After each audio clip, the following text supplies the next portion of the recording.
What's on, ladies and gentlemen? My name's Ross, I like games, and today we need to take a little bit of a look at the release schedule for the One Piece TCG. We've reached that time, ladies and gentlemen, where we need to go over. There's a whole bunch of stuff coming out. There's lots of things to get a little bit excited about. And look, I think sometimes we need to take a step back and get this all straight.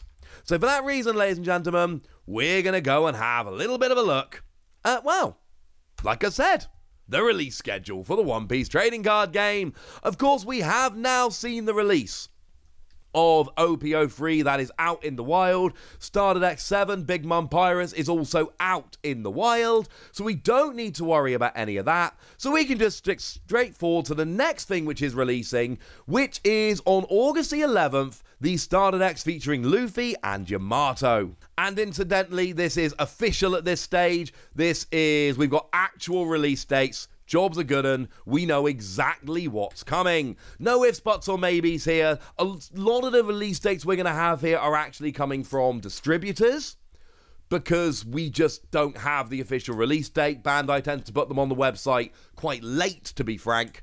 But here we do have official release dates. And like so many of the products that we see releasing, they're going to be exactly the same as they were over in Japan. So we know exactly what the deal is here. We don't need to muck about. We know what's going to be in there. So we know that the black one is going to have the Black Luffy leader. We know it's going to have the skill whereby on your turn when a character is KO'd, you give a rested Don to this leader. Please bear in mind it's not once per turn. We know that the designated super rares are going to be Uta and Shanks. And we know that Laboon is getting a card, which makes me very, very happy indeed. Also, an Nefertari Vivi that plays as a trigger and has blocker, which also makes me very, very happy indeed. We know the starter deck 9 is going to be built around Yamato, and Don X1 on your opponent's turn when your life has 2 or fewer cards, this leader gains 1,000 power. And we know that the designated super rares are Kazuki, Oden, and Portgas the Ace, and we know that there are in fact 2 other Yamato cards in addition to the Yamato leader, which is lovely. Also, I should mention, we don't just know what's in here because of the Japanese set. We have actually had a complete list at the English set, which is rather lovely. Like all the cards in English have been put up on the website, and that's cool. As always, every card in these starter decks is exclusive. Every single card can only be found in here. And as always, do remember that, you're going to need 2.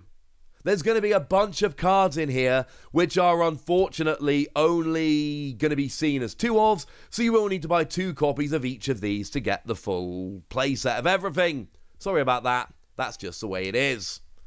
Now, coming in September, we've got Kingdoms of Intrigue OP04. Now, the deal here is really simple. We don't actually know the exact release date here, but we also know that it's going to be on the 22nd of September.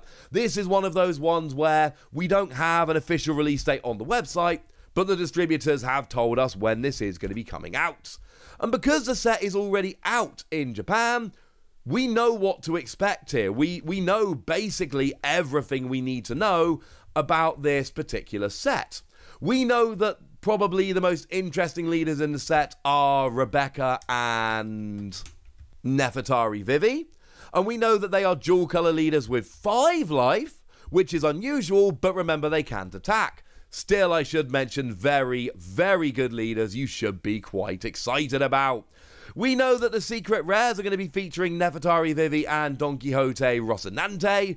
We know that the Dressrosa deck, which is to say the Rebecca deck, could well and looks to be the best deck in the game, quite frankly. Like, when we get to OP04, when we get to that meta, this is probably the best deck in the entire game.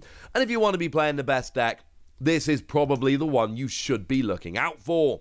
And, we got things like the super rare Sabo and the super rare Luffy, which are helping out massively. Oh, also look out for Blue Kaido, which is an absolute monster in this particular set. Oh, and we actually also know that those special rare cards are back, but they're now very different to how they used to be before. Now we've actually got a very different design. They are no longer wanted posters. Oh, and speaking of things which are different, they've changed the design of the alternate art leaders to the best design they've done so far, and I will not be hearing counter-arguments about this. The Vivian Rebecca alternate arts are just absolutely beyond stunning. Oh, and I mentioned how Sabo's one of the cool cards in the set for that Dressrosa deck, yet we've also got the manga rare coming in as well, which is really rather lovely. So yeah, OPO4 definitely worth getting excited about. Now, after that, on November the 10th, we've got Starter Deck 10. Now, I will say, as it stands at the moment, we've only got a release date of November, but distributors are telling us that it is going to be November the 10th, and as I keep telling you, the distributor listings tend to be incredibly reliable. Now, this is going to be a very, very interesting starter deck, because it's got 3 leaders. Now, it's still a 50-card deck, but in those 50 cards, well, in addition to, I should say, we got 3 leaders, which are Luffy, Kid, and Law. 3 good leaders, and yeah, they're very much worth getting excited about. Law lets you put one of your opponent's characters 3,000 power or less to the bottom of their deck, and then play a 4-cost or lower for free from your hand. That's kind of ridiculous. Luffy starts with 6,000 power but only has 3 life. And Kid has 5,000 power, 5 life, can attack. But while you got 4 or more life, you lose 1,000 power, but you can don -1 to add 2,000 power. This is cool. There are also super rare cards of Luffy, Law, and Kid, which I love the symmetry there.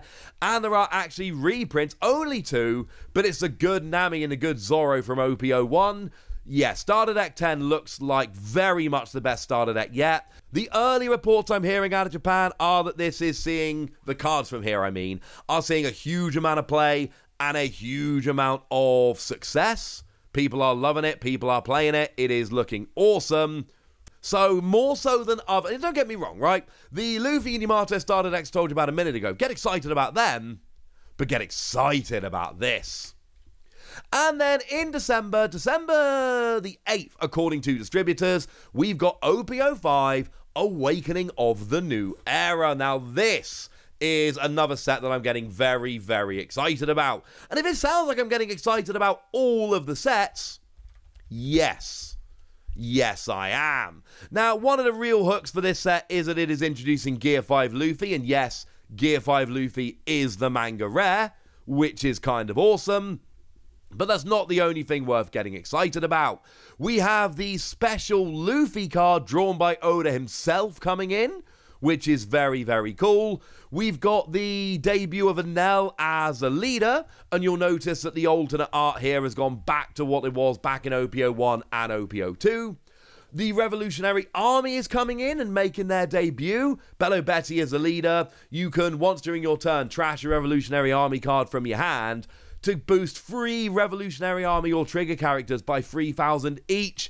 It is a ridiculous leader. I'm very, very excited. And then we got the debut of Revolutionary Army characters like Koala, for instance.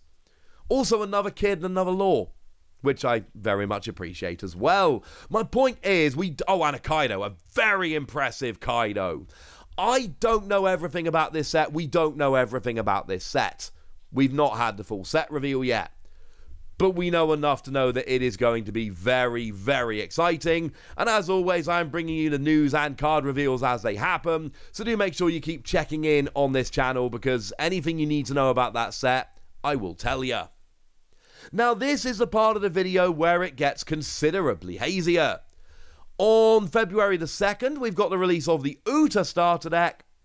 But what we've got here is the description from distributors.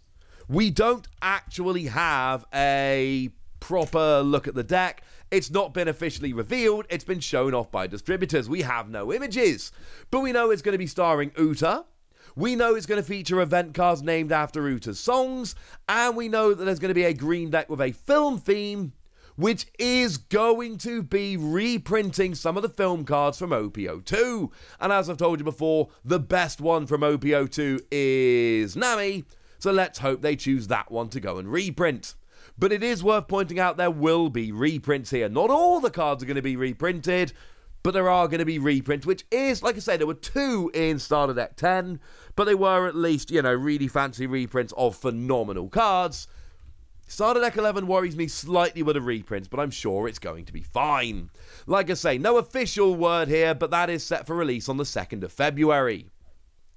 Then on the 15th of March, we have the next Starter Deck, which is going to be featuring Zoro and Sanji. Now again, we don't unfortunately have, an official reveal of this or anything along those lines, at least as I record. If anything changes, I'll hopefully be able to add it in here.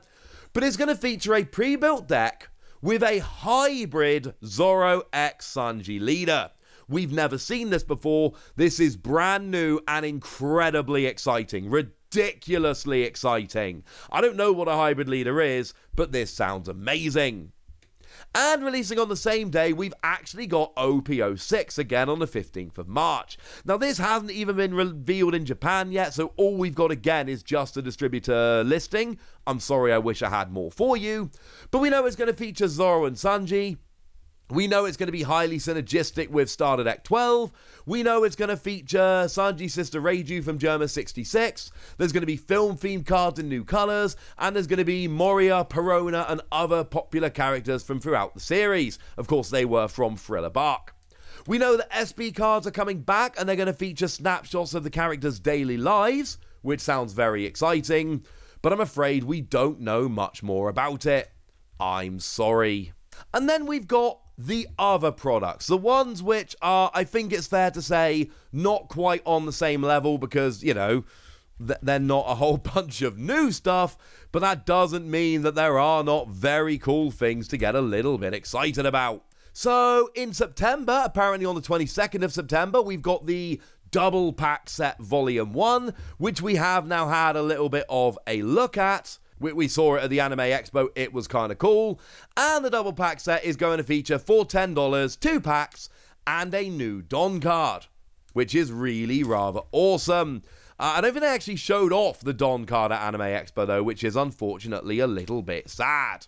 We've then got the Devil Fruits Collection Volume 1. Now this is listed on distributors as the 29th of September, my actual birthday, but it's literally listed on the official website as November. So there is a disconnect there, and when there's a disconnect, you go for the official website. Now, this is going to feature a Devil Fruit shaped case with a couple of free booster packs and a new Don card and some sleeves. Only 10 sleeves, sorry about that. What is really cool here, we did actually see this at the Anime Expo, so we've seen the sleeves, we've seen the Don. It is very, very, very cool indeed. So yeah, this one's worth getting excited about. We've then got the Gift Box 2023, which is officially coming out in October. That's when we got it listed, but we've got it listed as October the 27th over on distributor websites, and that seems to be pretty reliable. This is going to be featuring 5 booster packs, a deck box, and a promo card, but the image you got from the Anime Expo does actually show us the deck box featuring Gear 4 Luffy, which is very, very cool. We've then got the Double Pack Set Volume 2 coming out in December. It's going to be like the Double Pack Set Volume 1. The distributors got it for December the 8th. Again, we can't necessarily rely on that yet. So there we go, ladies and gentlemen. That's all you need to know. And now it's over to you guys. Tell me what you're excited about. Tell me what you're going to be picking up. Tell me anything you want to tell me in the comment section. Go nuts. Be nice. And then make sure you like this video, subscribe to this channel, follow me on Twitter at TheWasi. That's where we talk about One Piece and a whole bunch of other card games. And please do consider checking out patreon.com/PTCG Radio, where you can support the channel, get some bonus podcasts, and all kinds of fun things. But by far the most important thing, as always, look after yourselves till next time, would ya? Thank you very much for watching. My name's Ross, and you've been watching Wasi Plays.